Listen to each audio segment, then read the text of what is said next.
hello, Sheila. Hello, Sheila. Hi. Hello, Sheila Strover. I'm very glad to have you here with me in this session to discuss about the using Udemy courses to focus the content creation funnel. But I think it is more the story which leads to that topic that intrigued me the most. So what I would propose is perhaps that you could tell a little bit about yourself. And I have also seen that you are in the knee community sphere. So perhaps you can also tell us a little bit about the knee community, the knee guru community. So just to have an idea of what you're doing. Okay, thank you. Well, I'm a medical doctor, but I don't work anymore with patients, real patients. All my patients are virtual. All my readers, because it's mostly content-based, all my readers are virtual. So in the last 20 years, I moved out of active medical practice and created a medical website, which is to do with people with suffering with knee problems, how to diagnose them, how to manage them, where to get help, how to rehab. And the site is huge. It's very big. It's been going since the internet almost. And it's divided into places where there's content for reference and a section where there's, we called it initially a discussion forum, and then we changed it to a bulletin board. And of course, nowadays we would call it a social media platform.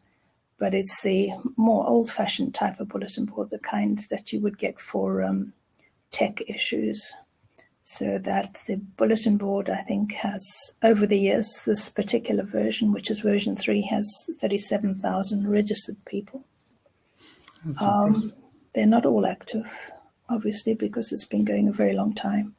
But that particular bulletin board, I think, has been going for 13 years. So in 13 years, we've had 37,000 people actively discussing topics about their own needs on the bulletin board.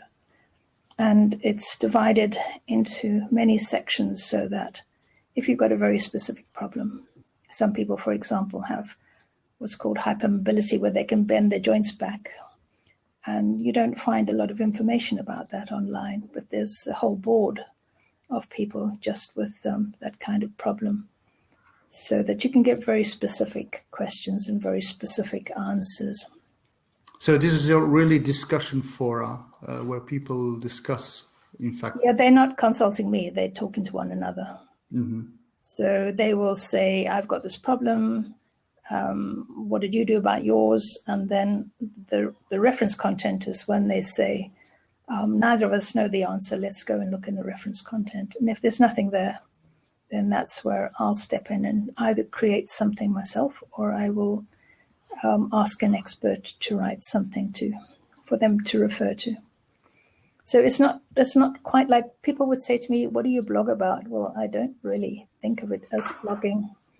I know blogging can be reference content too, but I think of it as writing informational content on the website itself. But of course, nowadays you've got other platforms that demand less serious content, such as your social media platforms. They're not going to be very tolerant if you only write reference content.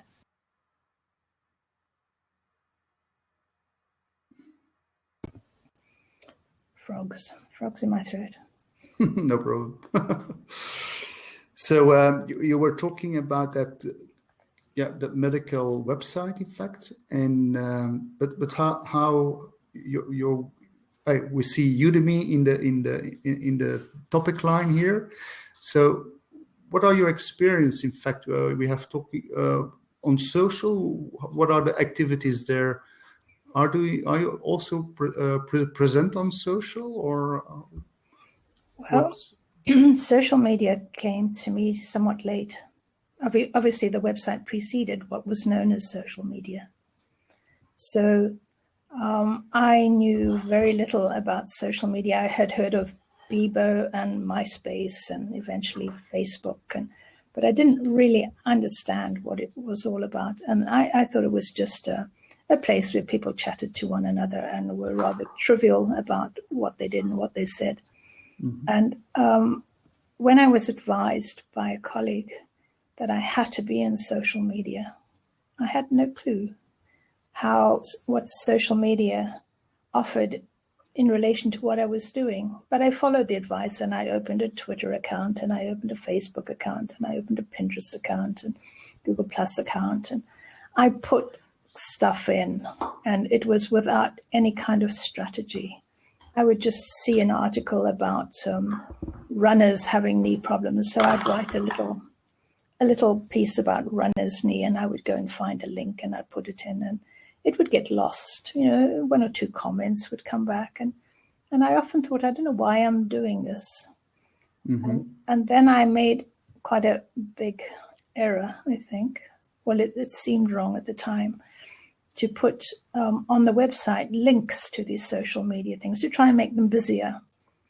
But of course, quite soon I realized that I was just actually cannibalizing the website, because I was just saying to people, oh, why don't you go to Facebook? We've been chatting about that over in Facebook. So people were jumping away from my resource and going to an external resource. And I just couldn't understand what I was doing completely. Your website was a subscription based, or how did you work out to finance, in fact, your website? Yeah, the website started just pro bono, just for the good of it. I was employed. I was working in a knee clinic. I had an interest in creating something that was new and exciting. The internet was new. It was all very exciting. So I just made it because it technologically interested me. And initially I made it so that there was a division, so that there was a doctor's place and a physiotherapist's place and a knee sufferer's, a patient's place. And I think there were 5 or 6 places.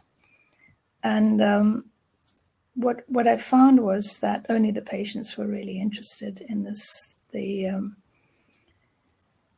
The other groups never participated. So I had discussion groups that were going absolutely ballistic in the patient areas and almost no response at all in the other areas. So that was how I developed the current product, is that I trimmed away all the other parts and I made it a patient-oriented website, because patients were at that stage completely without supports. They had to go to the doctor for advice. There was no other alternative. They couldn't access medical libraries. There was no content online. There was nothing at all. So they just to be able to talk to one another was a revelation to them. I would say with social media, it was a good thing that you could reach out to other people, or do I miss something there? Yeah, it was good, but I sorry, I think I was answering your question about the revenue model. So initially the revenue didn't worry me, and then I started to make income from the advertisements, the Google advertisements, and that became quite big. So the Google advertisements paid for the domain, the hosting, my time, some of the resources we were developing, images, a few things that required resource. And then as the internet grew and grew and grew and got bigger and bigger and more competitive, I just found that I was competing too much for the advertising dollar, and my advertising income just gradually slipped away. And I hadn't any other strategy. We have tried a few rather fruitless commercial ventures, but basically I was relying on advertising. So the only way I could see that I could get the advertising greater was to put more and more content. So here I was beavering away, more content, to try and, have the same readership. But the issues were many. I think as the content got better, fewer and fewer people clicked the advertisements because they got what they wanted from the content. So I was shooting myself in the foot, really, getting more and more tired writing content for the website, writing content for social media platforms that I really couldn't understand. I didn't know why, other than obviously that a few people, random people, would gain some rather unsophisticated benefit because the posts weren't sophisticated. So I was really quite lost as to what social media was doing for me or for the website.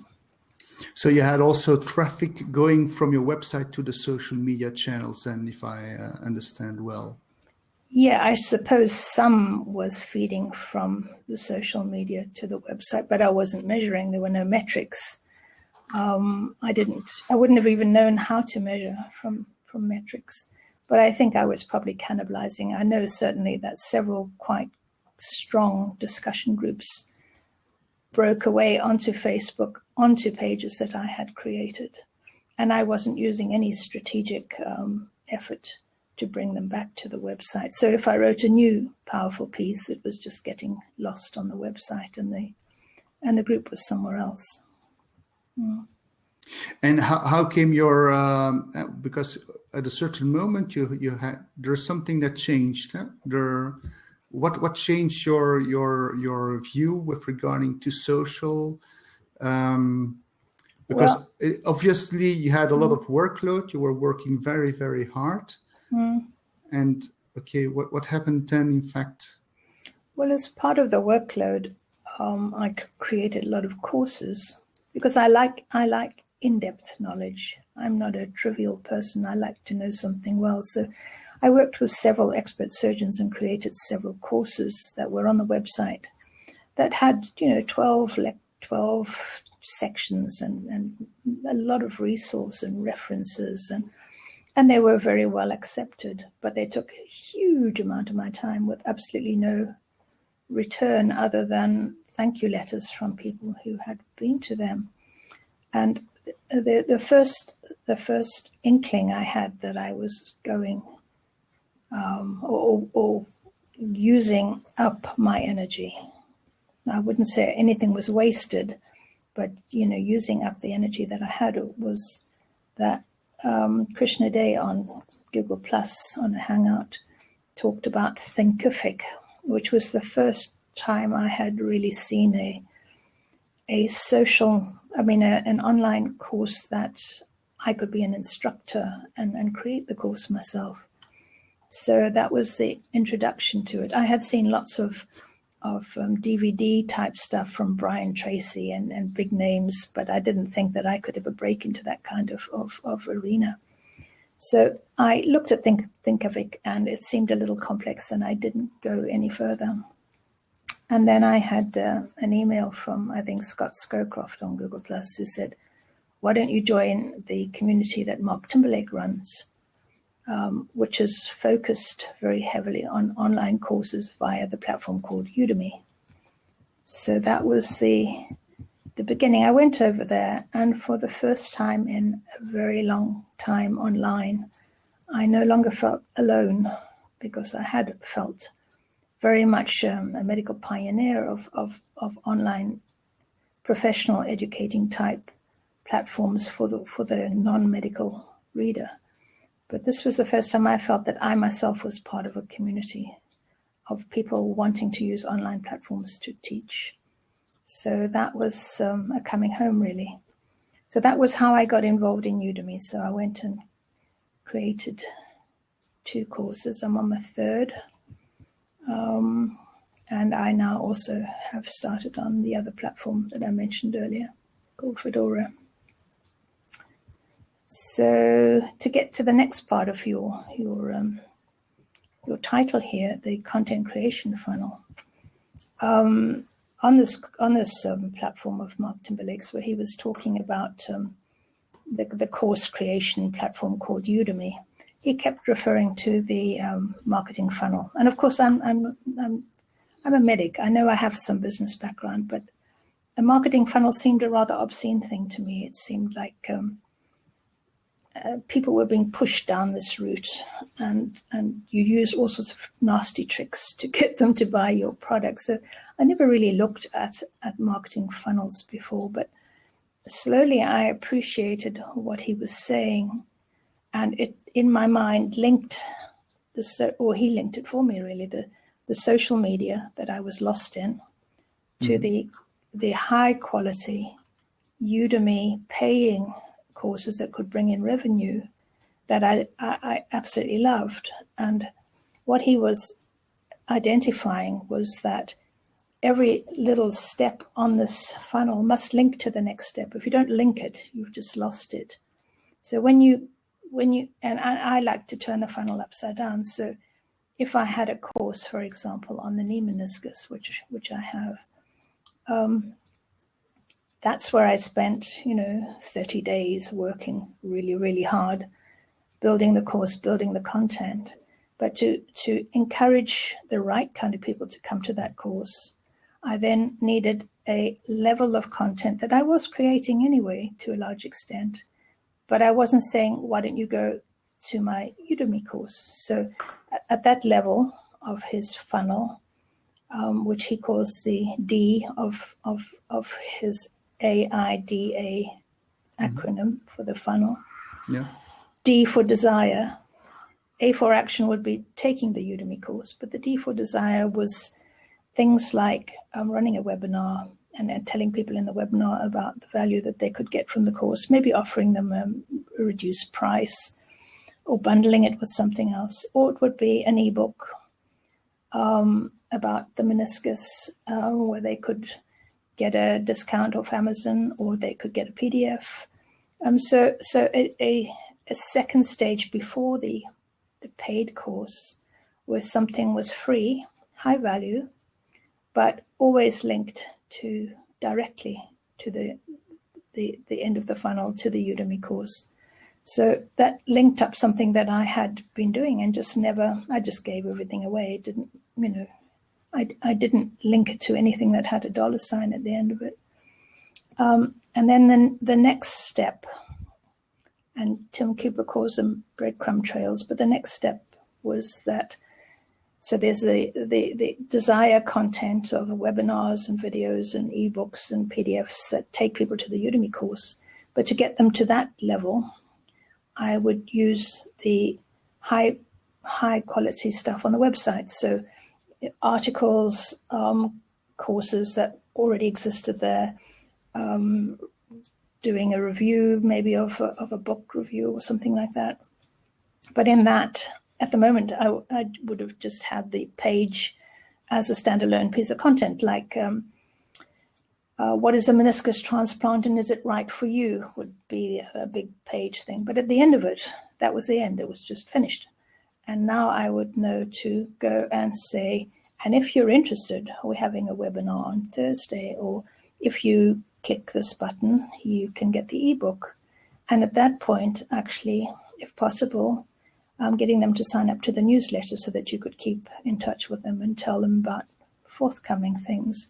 And I don't feel any of it is overtly commercial in the way that medicine is not meant to be very commercial. I think, the right reader will find value in all of it.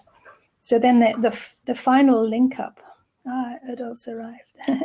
The final link up between those three levels of the funnel, so we're getting wider now at the top of the funnel, yes, is social media. So now I won't just go and write a random piece of something in social media. I'll think about what social media things would lead people to the website content, and then to the desire, the high quality content that's still free, and from there to the paid Udemy course. So I would write something like a trivial thing, not necessarily trivial, but I mean 100 words or something like that, saying, my grandfather is 60 and he's very active. Could he have a meniscus transplant? And then I would discuss that and the pros and cons, and is he a smoker, and has he got arthritis, and various things, and then say, go and read this article on the website. And that article on the website will be, there's a webinar on Thursday, and in that webinar it would say, we have this very high quality Udemy course and you can get a 50% discount coupon. And suddenly the eureka moment happened and I realized that there could be structure to all of this. But what really got me excited, sorry, I'm just waffling on. Have you got questions? No, just go ahead. I'm listening. I was thinking when you're referring to the different steps. In fact, you're okay. You got the content, you got the social media platforms, and then you need to get that interest of the people, of course, and that will be the fact to sign. I'm thinking of a tree. In fact, you see where. Okay, the trunk, the trunk, yeah, the trunk is the course where you have the different branches, which are in fact the takeaways, the handouts, the handouts, the takeaways, the PDFs, where you go till the leaves, which are in fact the social media platforms where you will trigger people. To take the content, in fact, to aspire, in fact, the people. That analogy, in a way, is quite good because, in as much as the trunk is nourished by the photosynthesis in the leaves, that you pick up the interest from social media. So maybe 500 people would read the social media post about the older person with the meniscus problem. And maybe only 20 would actually really, really be interested because they could relate directly to it. And then they would move to the next level of looking at the website.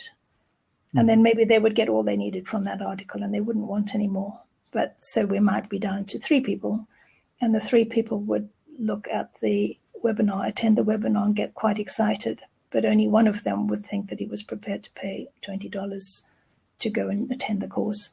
But now that person is a highly motivated, highly is targeted. It's not that I'm targeting them, but the content is targeted for them so that they would really appreciate the work that went into it.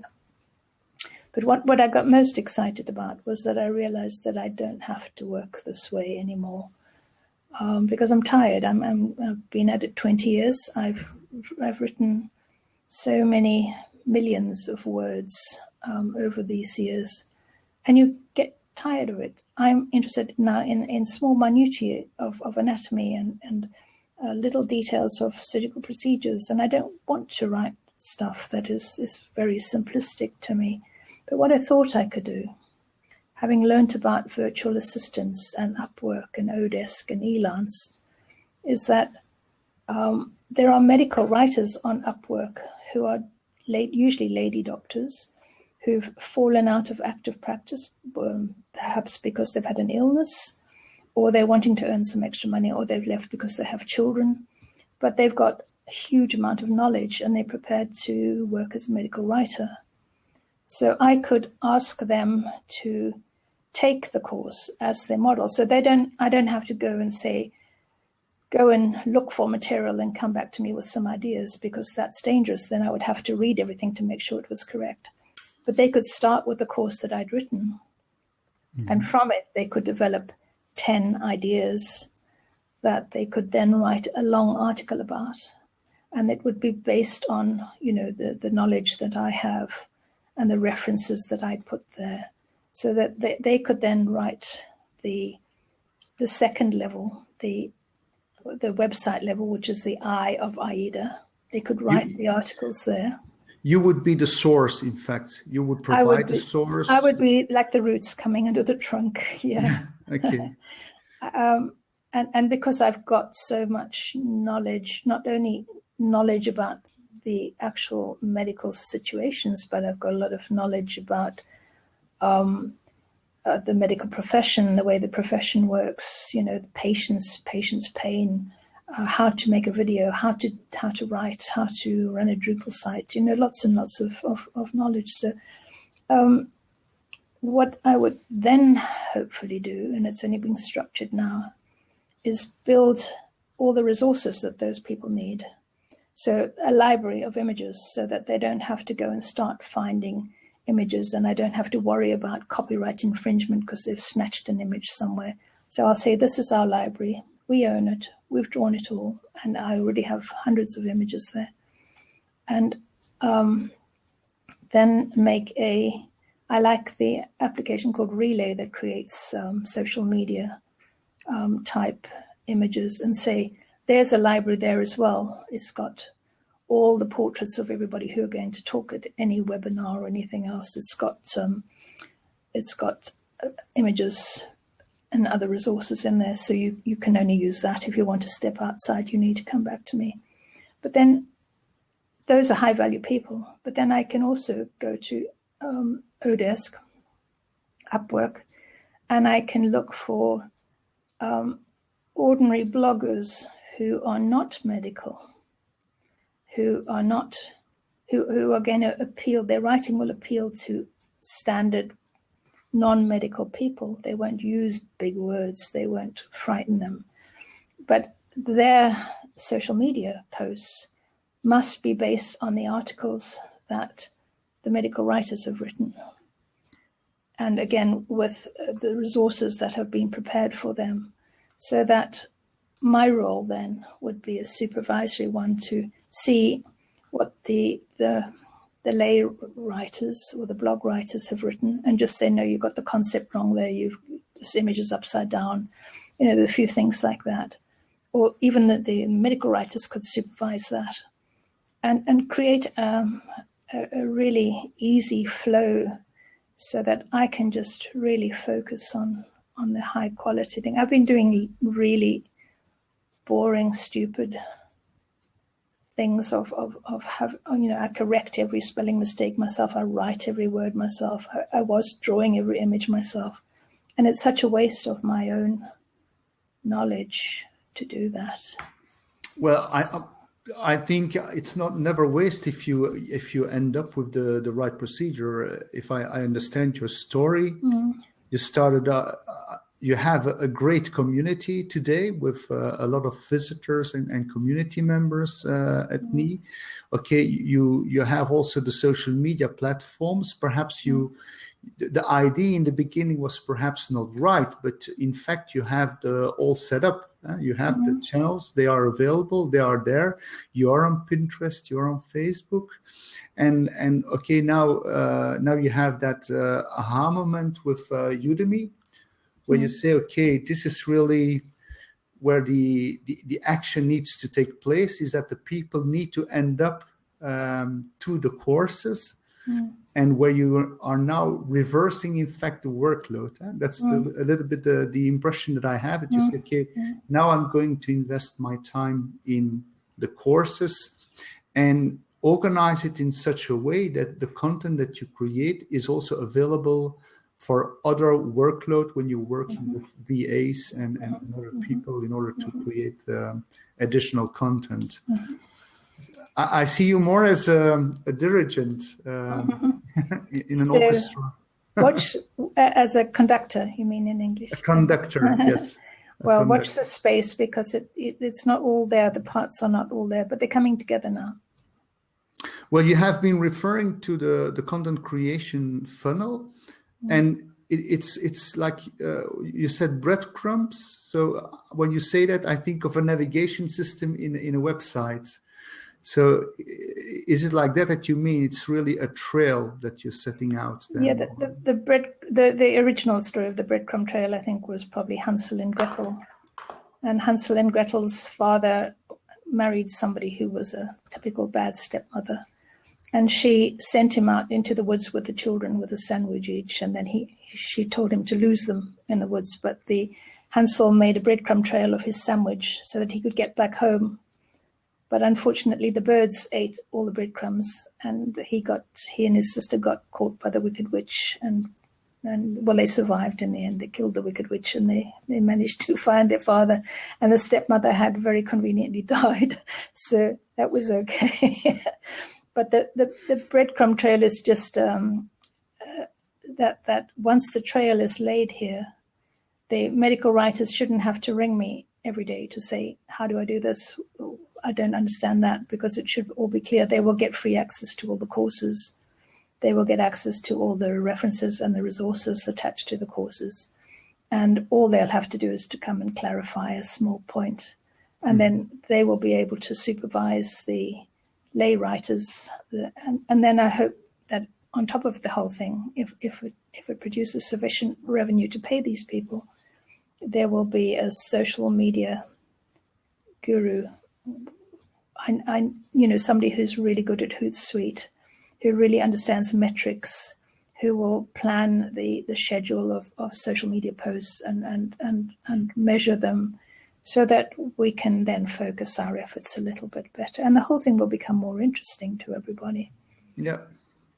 So you're really going to fill in the workload then as well with regarding to social media planning, making a kind of content calendar where you're publishing content calendar. I won't, and that's the important thing. Somebody else will. Yeah. I would just be thinking, oh, what am I going to do for my next Udemy course? And that will be it, really. So it will, the other, if the breadcrumb trail is right, the other things should just follow. So in my Udemy course, I should create the resources that everybody can use. So I'm working with a Filipino artist who's doing the most amazing graphics. So if I think, like yesterday, I needed a picture of somebody who's going to have their leg operation, and the doctor's got the leg up in the air and he's wrapping a tight bandage to get the blood to come out. And then he puts on a tourniquet and he pumps it up. And I just cobbled together a few images I found online that were sort of like that. And there was a person with a Negro body, and the face I put on was it was a man's body and a white woman's face with an anaesthetist with a mask on. It wasn't, it was just cobbled together with Pixilla. And I said, can you do this? And the image that came back was just mind-blowing. He just interprets so clearly what I want. And I would take weeks to get anywhere near that quality that, he does a sketch for me in something like 2 hours. I get sketches back.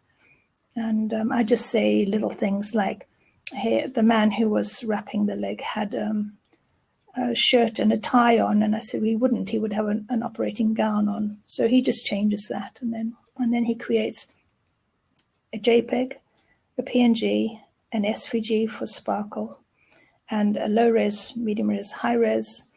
And he used to make Adobe Illustrator, but it became superfluous because I didn't need it. And then he just zips them up and sends them to me.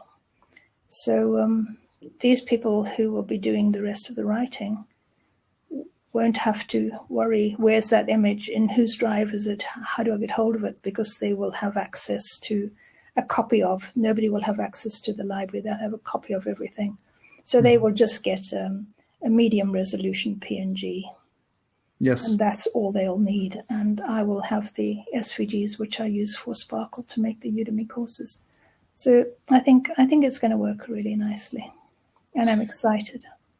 Well, I'm glad to hear that. When I listen to your story, and in fact, this is a little bit to wrap up what I experienced with regarding to your story. It reminds me, in fact, a little bit of adventurers who are walking into the Amazon and who are very thirsty. And at the evening, there's someone who climbs in the tree to look if there is some water somewhere, but he doesn't see anything. And everything remains misty for him. And the next day he does that again. And the next day he does that again. He goes climbing up into a tree again for the third time. But then then there was something that changed. There was full moon. And thanks to the brightness of the moon, who shine into the water of the lake, they were oriented and they saw immediately, oh, that's the direction that we need to take. And that's something that I recognize in your story. So you were running and walking throughout the Amazon, and I think you climbed into the tree, and at just a perfect moment you found the water thanks to the moon, the brightness. And the Mark Timberlake was the moon. But I would like to thank you, Sheila, for joining this session, and see you next.